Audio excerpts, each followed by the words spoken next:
Dude, I would like to try to be a head coach of a baseball team one day, but I'm like really worried. I don't think I can wear the sunglasses the way the head coaches can, man. Dude, it's an art. It's an art. To be head coach, you got to have the sunglass game down. When I first met you, I was like, yeah, that dude's the head coach. Like, your sunglass game was so strong. I watched, like, ESPN. I'm like, I don't really know anything about baseball. I was like, I think I could be the head coach, but, dude, these guys' sunglasses are like... It's the first stop after I got the job was Sunglass Hut, man. I had to get a fresh pair of Oakleys, had to put them on top of my hat. Like in multiple stores? Yeah, had to make them look fresh, you know what I mean? No, they don't come with the hat, actually. That's just where all the cool coaches put them, and you got to turn them upside down. So if you're not turning your sunglasses upside down, you're not in the game What are yet. you doing? You're doing Oakleys? Oh, absolutely. Yeah. Oakleys, 100%. Yeah, you got phenomenal sunglasses, Yeah, dude. thanks, man. I'm surprised I don't have them on right now. It's raining outside and everything, you know? Guys, my buddy Brian Klump. Brian is the head coach of CB South's baseball team. He played at Archbishop Wood. He played shortstop and pitcher. He is a baseball instructor, and he coaches his son's 13-year-old baseball team, so youth baseball team. And that's where I met Brian this winter when he brought his team here to do, his youth baseball team here to do strength and conditioning. And originally, dude, I wasn't going to really talk about Little League, but because I thought that people would be bored by it. But how do we not talk about, Pee Wee sports? Or listen, just parents, the importance of your kids being involved with hobbies, It can be the Boy Scouts or Girl Scouts or playing an instrument, but, you have to get them involved with something. Because when I look back in my life, it's unbelievable to me how important those young years and stages of my life were to the development of my adulthood, and being involved in, organized things and teams, and team environments and all the personality variables and the brotherlyhoods, that I've created and carry with me, throughout today. And even the people that I don't really see today, just the way in which that we all know, we went through those times together. We basically grew up together. And the impact of the coaches, Jack Callender and Dale Belasco and Dave Diola, Jack Feinstein, and how important those days were for, developing me for my character and my leadership and my discipline. Character in the sense of I was on one of the best Pee Wee football teams of all time. This team was like the Dallas Cowboys of Pee Wee football, man. I mean, and for me, I was always a heavyweight, so I was a first grader playing with second and third graders, and I was getting hit so hard. My dad stopped smoking cigarettes. he was like, dude, if my kid's get his bell rang like this, I'm not gonna sit here and smoke cigarettes. Can't watch this while I smoke cigarettes. No. Come on. But I had to find out how to contribute in other ways, And as a young kid, you learn the importance and the power of impact, And so I would give impact on, I was developing my leadership skills, finishing, laps first, or, being vocal and being positive, and trying to provide what I could through that, and those, I'll never be, really the best at anything, but I'll always try to apply my leaderships and my confidence with that, and the way I think that, I can have people follow me in the correct direction, and how important discipline is, just showing up to practice, and the reward that you get when you actually stay disciplined, you actually follow through with something.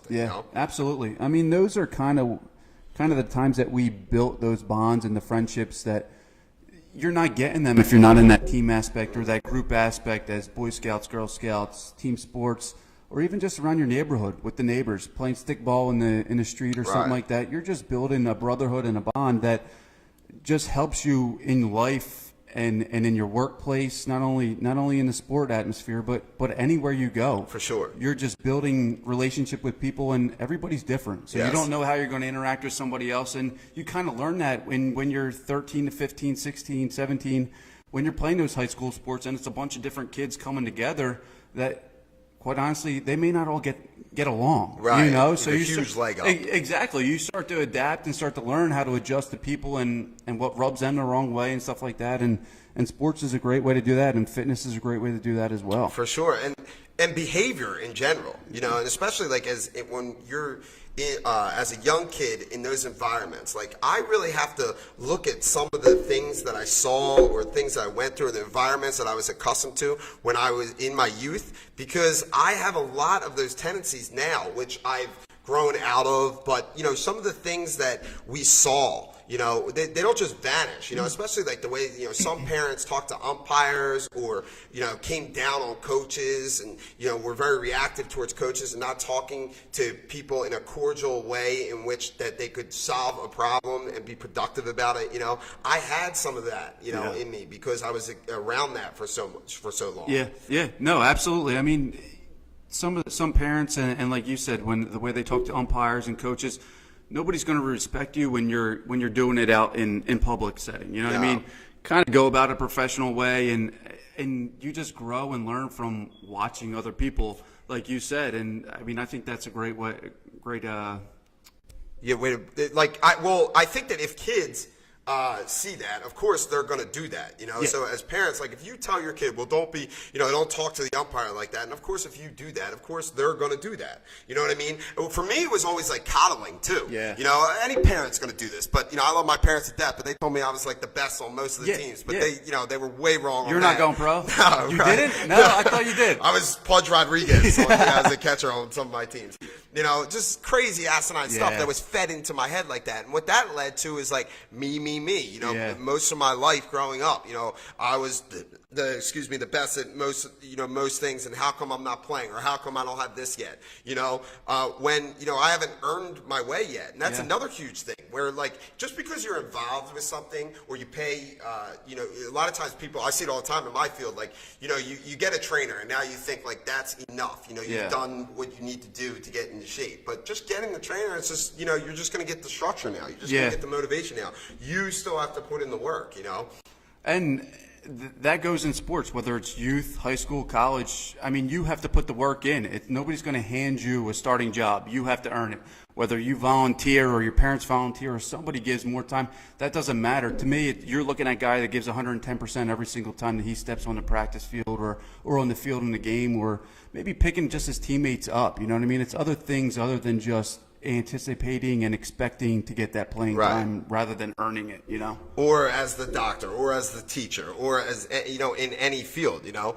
And for me, also another huge behavior characteristic that I kind of developed when I was younger is my relationships with food and my relationship with my body. Like, you know, my dad, a crazy maniac, had me running, you know, as a 9-year-old, I think I was, to try to make way for the football team with trash bags on, listen to Rocky, because we didn't have iPads. He would put down the window of his car and we'd run around the neighborhood at like 10 o'clock at night. Just the normal Gardner's going by, right? Yeah. There he is again. Normal day for Derek. Yeah, he's outside. Normal day for Derek again. Yeah.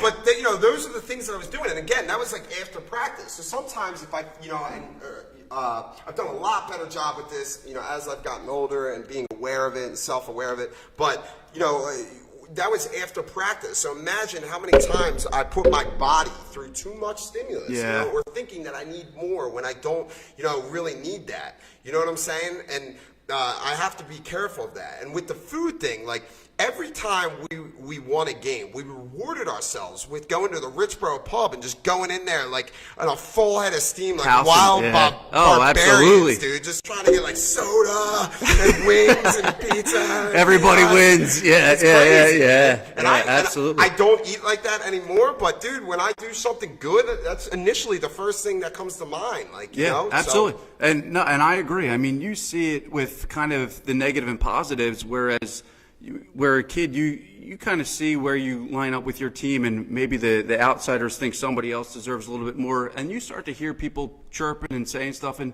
you kind of feed off of that as a kid and as a player and as a young adult, and it's just kind of like the positivity needs to be there to kind of outweigh the negativity, in my opinion. For sure. Yeah. Especially with you know, with practicing too. Yeah. You know, that's another huge habit that's developed when you're in your Pee Wee stages. Because for me, like, what was funny is I would read SportsCenter, or I would read Sports Illustrated and watch SportsCenter. Yeah. And what I was doing is basically reading content on, you know, what I wanted to get better at. Yeah. You know, and you could apply that to your field today. So, you know, whether you're watching YouTube instead of SportsCenter, or, you know, reading the content instead of Sports Illustrated, you know, using that as the example. You know, you have to be doing that. And that's why like right now, I'm always applying reading books or trying to get online or find the latest nutrition information or watching the latest video that on someone that knows what they're talking about on how I can help my clients, because every client is different, and how can I apply the best methodologies towards that person to help them with their specific goals. And with that said, like having a personal coach, being what you do as a private baseball instructor, and me as a personal trainer. Like I had a personal trainer, I had the private baseball instructor, and now I train small amounts of people where I can really control the atmospheres and give each individual what they want, accustomed to what they need for every person in their own specific goals. Yeah, absolutely. I just kind of think of it as I always have room to grow, so I never know enough. I mean, reading books to me, between the age of 12 and 20, I maybe read a handful of books. Now I'm reading different books, always looking for different books. Sometimes on my way to work, you listen to a podcast of maybe a pitching guy that just gives different insight, that where you're constantly learning the game. And I think if more kids kind of did that on their own, as opposed to be forced to do it by their parents, I think just the talent level would be through the roof.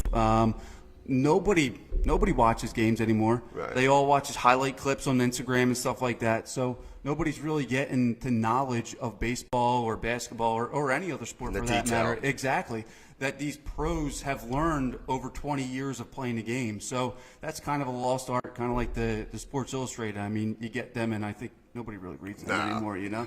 I was like you, dude. I didn't read shit until I started doing this, and now I read all the time. Yeah, exactly. But it is I'm the same exact way. Right. And it's not just specific books to my sport. I mean, it's mind behavior stuff. Like, one of the best books I've ever read was Mind of a Champion by Jim Affernon. I don't know if you read it. No. If you haven't, dude, it's a great read. I mean, it just reinforces that positivity aspect of everything, and trying to get your message across in the right way, as opposed to being that drill sergeant really jamming it down somebody's throat. Yeah, for sure. And especially with kids, man. Kids have to have fun. That whole drill sergeant thing, especially with coaching in general. With coaching, I think that it's very important to be hands-on and show people what they should be doing versus telling people. Have exercise. People have jobs and lives and kids, man. They don't know what a squat thrust is. No. You know what I'm saying? So, getting involved and being hands-on with it, keeping things simple, so that they can understand it, because nobody cares how much you know. Yeah. You know what I mean? They care how much you care, and when you show that you care and you keep things fun, you're hands-on with it, that's very important when it comes to coaching. Absolutely, and that comes back to the personal coach, whereas, I mean, you could be a 20-year pro and not know how to communicate to a kid how to fix something that he's doing wrong. So over my 8 years that I've been doing the private lessons and stuff like that, I've learned little trigger points that click with kids from ages 6 to 18, whatever it is. Every kid's different, and every kid has a different approach to how they go about their work and habits and stuff like that. And you just got to adapt to them and kind of like you said, make it fun. I mean, if it's not fun, it's going to be the most boring half hour of their life, to where they don't want to come back. They're not going to want to be there. And I mean, with everything that's going on with Fortnite and all the other stuff, that's all they want to do is go home and play some Fortnite, So I got to take their mind off of that. You got to take their mind off of that for that half hour, and just make it enjoyable for them. No doubt about it. And what about kids fitness in general? I definitely want to talk about kids fitness, and then the difference of the kids baseball versus the high school baseball. Okay. But what did your team what benefits did you see that your youth team got from training here? Honest with you, it was a lot more than just the fitness aspect of it. It was the team approach that you had. I mean, the first day I walked in here, I think I was here for the first 20 minutes, just because I want to hand my team off to a good guy. You don't know. I didn't really know you that well at that point.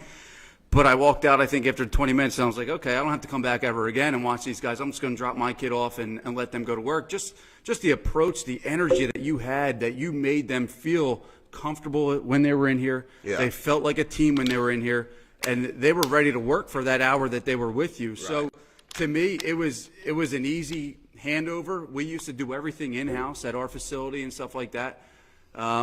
And this was the first time that we were looking elsewhere, and we were in between you and somebody else. And I mean, the way that you would answer every email within 30 seconds, I had to go with you because I felt I drank a lot of coffee. No, just kidding.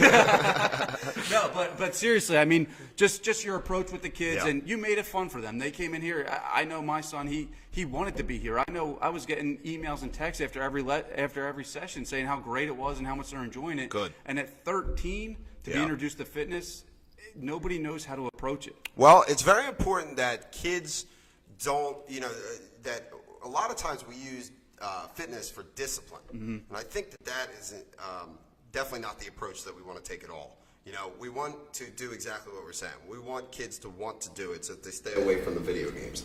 That's first and foremost. Second, with all that we have now versus when we played, the ability to make these kids better and to keep things fun by just, especially when we're talking, ages, 4, 6 to 12. Yeah. Because when you get to 13, 14, technically kids can start lifting weights. But they definitely, before those ages, man, no sets, no reps, no organized program design. Let kids develop the basics and, most importantly, understand the basics, because as adults we start to lose basic movement patterns, but that's by choice. As babies we can move really well, and then we stop paying attention to squatting our body down and pushing our body up off the ground, and pulling our body up to a pole. You know what I'm saying? And being able to control the posture of our body. So I love to just have kids do basic stuff just like that, body weight gymnastics movements like push-ups and chin-ups, and putting one foot in front of the other like a lunge, or standing on one leg, and learning basic motor patterns and starting and stopping, get that, and keeping it simple in the sense of like, okay, get down on the ground, jump up off the ground, jump right, jump left, and a lot of animalistic movements too, like bear crawling, that are amazing for hip mobility, but just basic physical education, if you will, in that sense, and mastering their body weight. And what's funny about like a lot of the kid fitness, and especially when it's when I talk to kids about nutrition, and I do those assemblies on nutrition at the elementary schools. A lot of the things that I apply towards kids is the same with adults. Okay, eat chicken, eat eggs, and eat fish. You know what I mean? Or what are these? And they all say, like little first and second graders, that's a chicken, that's a fish. You know what I mean? They know what protein is. And I have a plate, and I cut it in half, and I'm like, eat half this. And what color is that? Green. Good. Eat, spinach and all the greens and stuff. Drink how many bottles of water on the board? 8. Boo if this is good, and clap if this is French bad. Fries, and I'll have French fries versus and candy versus like fruit and sweet potatoes. So we know what to do, and our adult fitness is just it's the same thing as kid fitness, but keeping it fun, letting kids move. And I think that it plays a huge role in kids' behavior too. They would feed me sugar and they tell me to sit, not move. You know what I mean? That was a real good plan. You know what I'm saying? So and then I get in trouble, right? Yeah, exactly. Right? Yeah. I got to run around. I got to move. I got to get those endorphins going and get that energy out and eat the right stuff, man. Yeah, and I agree. And I mean, I think the fitness at the age of where we started, my guys, with you, it goes a long way with just the discipline. I mean, like you said, doing things the right way. I mean, when I was growing up playing baseball, I don't think I ever lifted a weight. They always told you it was bad for your shoulder. You know what I mean? As a pitcher, don't do push-ups, don't do anything where you hurt your chest or your shoulder. I mean, my pregame ritual was taking 4 Advil and rubbing Tiger Balm on my elbow. You know what I mean? Nowadays, they got bands, they get full routines. I mean, the next level stuff is out right now that we didn't have, and I just love having the kids benefit from what I didn't have growing up. And for me, it was just basic hip mobility drills. Like my hips are trash from just catching. Catching like multiple games and stuff, because we just didn't know that the foam rolling and the mobility drills and the stretches and all the things that we know now. I also think it's very important that kids play multiple sports. Because in multiple sports you're learning different lessons, learning different athleticism, and just in life in general. I don't think it's good to solitude yourself to one thing. Like as 24/7 as I am, as dedicated as I am to learning about this and not putting many things at all before it, I try to stay good in other aspects in my life, because I don't think it's good to just apply yourself into one reel. No, I agree. And I mean, you'll have a lot of guys nowadays that tell you need to focus on one sport.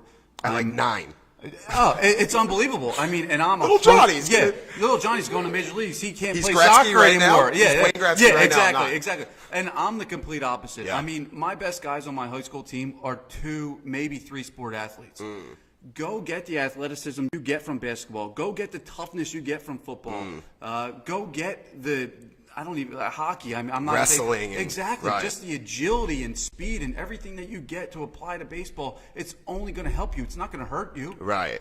So to narrow a kid down at 10 and 12 to play one sport, that's just, to me, is crazy. And there was something floating around where Urban Meyer, his recruits, I think 99% or some crazy amount were 2-sport athletes in high for school. sure. So, of course. They're athletes. Exactly. So you can apply, like you said, not only to athletics, but to other things in life, to where you're not narrowing yourself down to doing one thing and being specific all the time. And also, dude, like for me, I was just, ran into the ground with playing one sport, and you have to watch that too, but also, like you said, getting involved with your neighborhood too would be awesome. Yeah. You know what I mean? Like roll a ball into a field, let kids play. Man. Yeah. You know what I mean? That's when the best times are created, and that's when you have the most fun.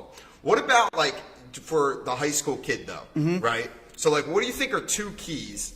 What are, something that the high school kid who's in 8th grade trying, going into 9th or 9th grade going into his sophomore year trying to make the baseball team, 2 keys for him to make the baseball team. All right. So let's take out the matter of like throwing 90, hitting home runs. Let's go just basic. So master the fundamentals. Yeah. I mean, that goes from watching the game, watching the pros do what they do. Nobody masters the little things anymore, which is kind of where we start when we do our winter workouts at the high school level and even the 13Us. Just master it. If you can do the basic mechanics of baseball, fielding, batting, pitching, you'll be a great player, and and that sticks out. You know what I mean? As a coaching staff, you're sitting there watching, and you're seeing a kid that does the little things correctly that nobody else is doing. That's a glaring fact that sticks out to us as a staff and other guys that are trying out. That's interesting because that's literally what I preach in here. Yeah. Just getting really good at the basics. Yeah. You know what I mean? And then as you get better and better at them, then applying them in different demeanors in which that you can progress them and make them harder and then make yourself better without doing too much too soon. Well, exactly. And then everything else becomes easier. Right. The home runs come, the throwing 90, 92 comes. If you work at the basics and get those down, and then you can kind of build off of that, have that as your foundation. And second, I would just say, it's probably the same that you're saying here, give it 100%.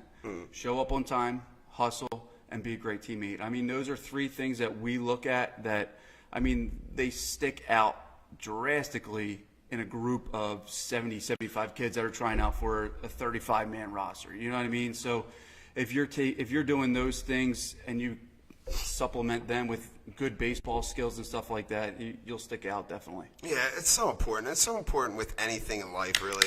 Like, people think I'm crazy. Like, some of my business money managers think I'm crazy because, like, I'm just not for having someone in here that's going to be bad for the team or cancerous towards the team. If you're bringing negativity or you're just not going to be what we're looking for, where everybody gets better and you get better as well. Or you get better and as a result everybody gets better, and you just don't have the right attitude, man. I'm just not willing to deal with that. I agree. And I think this year was a huge example of it with the Eagles. Yeah. Doug Peterson preached that family atmosphere, that be a team guy first, play for the guy next to you. I try to do that at the high school level, and the team that I have this year, they've really bought into it, and I'm just seeing a drastic difference in improvement of, we might not be the most talented team, but we play together. We play for each other, you know what I mean? And it's just awesome to be around, and it just makes the atmosphere just so much better and enjoyable. For sure, 100%. What about like a pitcher who wants to prevent an injury? Like, what's the biggest thing? What's one quick tip that a pitcher could do to prevent elbow pain or shoulder pain? Two things to build arm strength. Yeah. 2 major things: resistant bands and long toss. Long tossing is a huge tool to build arm strength. If you don't know how to long toss, go on Jaeger Sports. They have a great tool. You can YouTube Jaeger Sports. It's the greatest long toss program that they have. And then just build core. Core and legs is huge in pitching. The more you use your core and your legs, the less stress there is on your arm and shoulder. So right. I think that's definitely the best point. As far as the long toss, though, 100 yard, like, or However you feel. I mean, if you go on there, 100 feet, they tell you. I mean, some guys go to 300 yards, so they tell you your arm is your arm. Listen to your arm. Just kind of like when you're in the weight room, listen to your body. If you can't do 225 on a bench, don't do it. right. Go it until your arm tells you stop, and then you kind of work your way back in until you're comfortable, and you'll just see that arm strength build and build and build. Gotcha. Yeah. What about for hitting? Like, how does someone get better at hitting? Hitting to me, Repetition. and confidence. Yeah. To me, as a batter, I got to go in there and I'm getting a hit off you every single time. And as a pitcher, I'm getting you out every single time. So if you go into the box as a batter and you're like, man, this guy's throwing really well, there's no chance I'm going to hit, you're done. He already has you beat on the mound. So to me, it's repetition, take swings off a tee, just get the mechanics of of hitting down, and just get the confidence that you know that you went harder in practice so that you can be prepared for that game. For sure. Yeah. And just to piggyback what you're saying, as far as the strength training for baseball, Yeah. I think upper back development is so important, and not doing exercises where too often or maybe at all over the head. So chin-ups might be a no-no. I'm not saying never. I'm definitely saying not a lot of reps, not a lot of volume, not too frequently throughout the week. Overhead presses, probably not the best idea, just because you have, you're performing that action so often that you really need to be preventative when applying exercises in that same fashion so that you don't get those nagging overuse injuries. So upper back development and exercises for that, tissue work, developing the hips, like you said. I mean, the stronger your hips get, in any sport, the more powerful you become. Right. Flexibility is huge in baseball and any sport that you do. And kind of for my people to get something out of you. So everybody likes to do their show muscles. Yeah. So like you said, the upper back, the back of the shoulder, the scap muscles. What are some good exercises for my guys to kind of build those muscles for them? I like, for me, I like to take a band and pull it apart. So just the band pull apart drill where your hands are away from your chest and you're just literally taking a band, if you could imagine. Making like a T almost? Yeah, Okay. And almost touch them right underneath your heart. I also like a kettlebell, pressing a kettlebell from your shoulder to your ear. Okay. So this is actually counterintuitive to what I'm saying because it's a bottoms-up kettlebell exercise, but what it does is it turns on the shoulder stabilizers and the rotator cuffs of the posterior side of your arm. So that'll give you some instability and it'll give you mobility in the way in which that your shoulders should work. Awesome. I love the TRX too, just pulling your shoulder blades together. Body weight and stuff like that. Yeah, the instability that you get there and coordination with your core. Awesome. But also core is very important for baseball guys too, and the amount of rotational work that most baseball players perform. So throwing medicine balls against the wall, like of course that'll help, but doing that in addition to the amount of batting practice and repetition that you're doing with hitting, I think planks are more important. Preventing your body from going in one direction, like putting a band out in front of you and trying not to rotate, things along those lines. I think that baseball guys can really benefit from, and single leg strength. But baseball is a funny game in the sense of, and not just baseball in general, but sports in general, or again going back to like kids and putting themselves into environments where they can potentially fail. And if we are using baseball as an example, baseball is a weird one in the sense of like if you succeed 3 out of 10 times, you make the Hall of Fame. So you're going to fail so much. Expect to fail. I mean, if you can't handle failure, you're not going to succeed in baseball.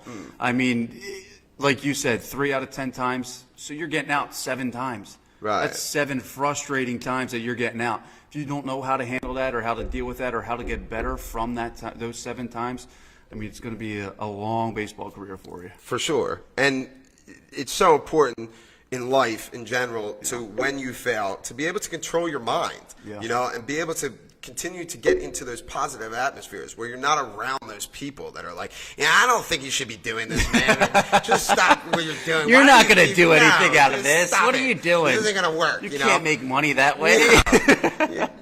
So, like, getting away from that negativity and being mind strong is very important, but also looking at failure as an opportunity for perseverance. I look at like my life and the way that I'm living my life right now. When I was thinking about this podcast, it's unique in the sense of like, it's literally just like when I was playing baseball, when like months on end, weeks on end, I was getting ready basically for one at bat. I wasn't even sure when the at bat will come, or I'm not sure what's going to happen in my life, but I'm preparing every single day. And every single day, I'm trying to get 1% better. I'm trying to put myself in a position where like we talked about, learning as much as I possibly can on my craft, applying my craft every single day, doing my craft every single day, figuring out ways in which that I can give effort to improve, because one day, I don't know when it's going to happen or why it's going to happen. An opportunity is going to arise, or an at bat's going to, or a time where I'm going to need to get a big ass hit. Yeah, is going to need to come. Hopefully it's one of those 3 times, where yeah, absolutely. I agree, man. And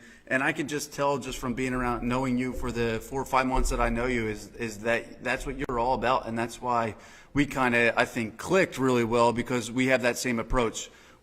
We can deal with the failure end of it. I mean, we both are in a business where you get a lot of failure and a lot of complaining and stuff like that, and you move on. Yeah. I mean, move on and deal with it, and I mean, just the perseverance that you need to get through it is. And it's okay, it's okay that absolutely. You strike out once in a while, or you don't, you didn't do your best once. You tried to do your best, but it wasn't your best performance once in a while. Do you how do you handle when kids get like super emotional or super upset with it?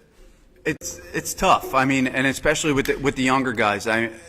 They don't understand the fact that they're supposed to fail those 7 out of 10 times. You know what I mean? So to get that fact across to them, that's the hardest thing. But again, the positivity.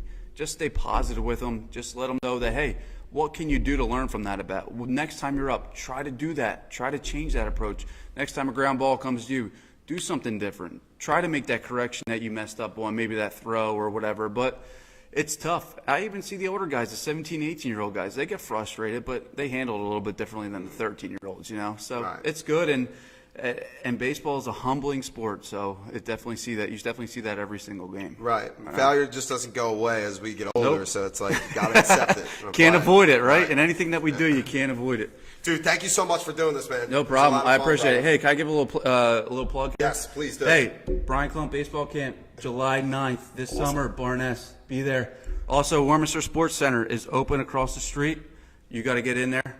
New baseball facility. Come check it out. Where is your facility exactly? 1115 Mearns Road. Awesome. Right down the street, Derek. No, I'm definitely going to come over, dude. No excuses. I just opened up, so I'm just waiting for it to be spick and span. A lot of rain out there. Get yourself indoors. What was the first thing that you said?